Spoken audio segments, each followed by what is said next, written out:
సంపూర్ణ మద్యపాన నిషేధం హామీతో గద్దెనెక్కిన జగన్ ఆ దిశగా చర్యలు చేపట్టకపోగా మద్యాన్ని కమిషన్లకు కేంద్రంగా వాడుకున్న పరిస్థితి మనం చూసాం 5 సంవత్సరాలుగా.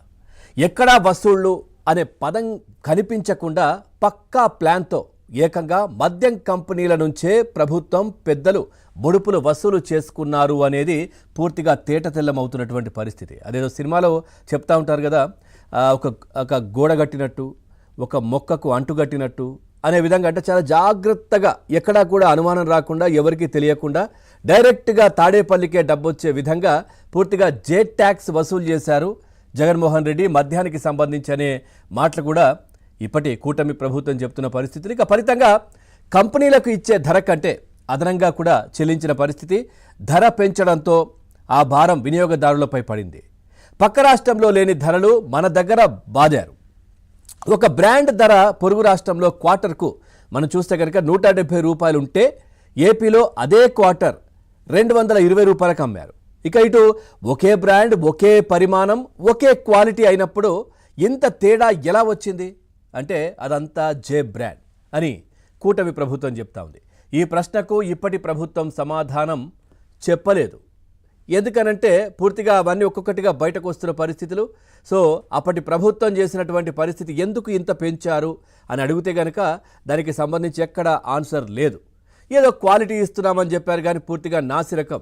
దాదాపుగా చాలామంది కిడ్నీలు, లివర్లు పాడైపోయి హాస్పిటల్లో చికిత్సలు పొందుతున్నటువంటి పరిస్థితులు. ఎంతోమంది మహిళల పుస్తలు తెంపేసింది ఈ జే బ్రాండ్ కావచ్చు, లేదంటే ఈ కల్తీ మద్యం అంటూ కూడా చాలామంది ప్రజలే మాట్లాడుకున్నారు. పోనీ ఒకవేళ అలా భారీగా పెంచిన ధరల వల్ల వచ్చిన పన్నులు ప్రభుత్వానికి వెళ్ళాయా అంటే అది లేదు. పూర్తిగా ఖజానా ఖాళీ, ఎక్కడా డబ్బులు లేని పరిస్థితి. పూర్తిగా మద్యం బాండ్లు కూడా కొన్ని సంవత్సరాల పాటు ఏదైతే మద్యం బాండ్లను అక్కడ తాకట్టుకు పెట్టి డబ్బులు తెచ్చుకొని అప్పులు తెచ్చి అవన్నీ కూడా మరి దేనికి వాడారో కూడా తెలియదు. ఇక వినియోగదారుల నుంచి కంపెనీలకు వెళ్ళి అక్కడి నుంచి జే ట్యాక్స్ రూపంలో తాడేపల్లి ప్యాలెస్కు చేరాయి పూర్తిగా ఈ డబ్బంతా. ఇలా అన్ని బ్రాండ్లపై అదనంగా వసూలు చేశారు.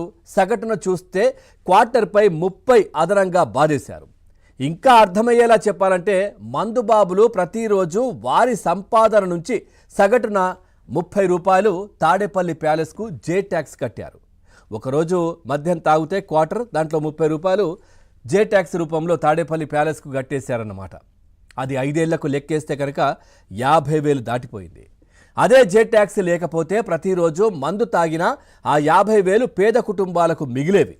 కానీ కమిషన్లే లక్ష్యంగా జగన్ ప్రభుత్వం పేదల జేబులు ఖాళీ చేసి మరీ అదనపు వసూళ్లకు తెగబడింది.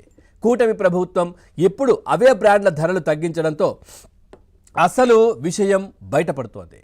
సో పూర్తిగా కూడా మనం ఒకసారి చూస్తే అంటే కొన్ని బ్రాండ్లకు సంబంధించి మనం చూస్తే ఏ విధంగా ఈ ప్రభుత్వం పెంచేసింది అనేది మనం చూస్తే, అంటే గత ప్రభుత్వం జే ట్యాక్స్ రూపంలో ఏదైతే మ్యాన్షన్ హౌస్ బ్రాందీ క్వార్టర్ ధర 220 రూపాయల నుంచి 190 రూపాయలకి ఇప్పుడు ఈ ప్రభుత్వం చేసింది. కూటమి ప్రభుత్వం అధికారంలోకి వచ్చిన తర్వాత పక్క రాష్ట్రంలో ఉన్నటువంటి ధరలు మళ్ళీ తీసుకొచ్చింది, 30 రూపాయలు తగ్గించింది. అట్లాగే రాయల్ ఛాలెంజ్ 230 నుంచి 210కి తగ్గించింది.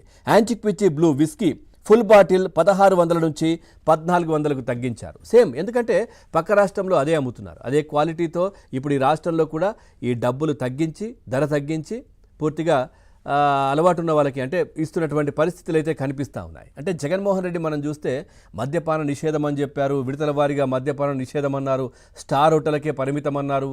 ఇవేవీ చేయలేదు. పూర్తిగా దీన్ని ఒక ఆదాయ వనరుగా చేసుకున్నారు. నిజంగా చెప్పాలంటే మనం చూసాం పూర్తిగా దీంట్లో ప్రభుత్వ అండర్లోనే నడిపించడం, ఎక్కడా కూడా ఆ క్యూఆర్ కోడ్లు కావచ్చు, స్కానర్లు కూడా పనిచేయకుండా డబ్బులే తీసుకున్న పరిస్థితి మనం అసెంబ్లీలో శ్వేతపత్రం రిలీజ్ చేసినప్పుడు చూడొచ్చు. దాదాపుగా రాష్ట్రంలో 90 ఏదైతే పూర్తిగా కూడా అంతా విక్రయాలకు సంబంధించి కూడా మనకి ఇచ్చారు దీంట్లో డీటెయిల్స్. అంటే 2019-24 మధ్య రాష్ట్రంలో 99,413 కోట్ల విలువైన మద్యం విక్రయాలు జరిగాయి అన్నట్టుగా కూడా తెలుస్తోంది. దాంట్లో దాదాపుగా 99,000 పైనే పూర్తిగా కూడా అమౌంట్ తీసుకున్నారు, డబ్బు తీసుకున్నారు, ఎక్కడ కూడా స్కానర్లు పనిచేయలేదు. సో దానిపైన ఉన్నటువంటి దాదాపుగా 10% జే ట్యాక్స్, ఇందులో వచ్చినటువంటి దాంట్లో 10% జే ట్యాక్స్ కిందకే వెళ్ళింది అనే మాటలు కూడా వినిపిస్తున్న పరిస్థితి కనిపిస్తుంది. అదేవిధంగా కూడా టీచర్స్ను విద్యాబుద్ధులు చెప్పి పిల్లలకి మందు తాగొద్దు అని వాళ్ళు చెప్పి తర్వాత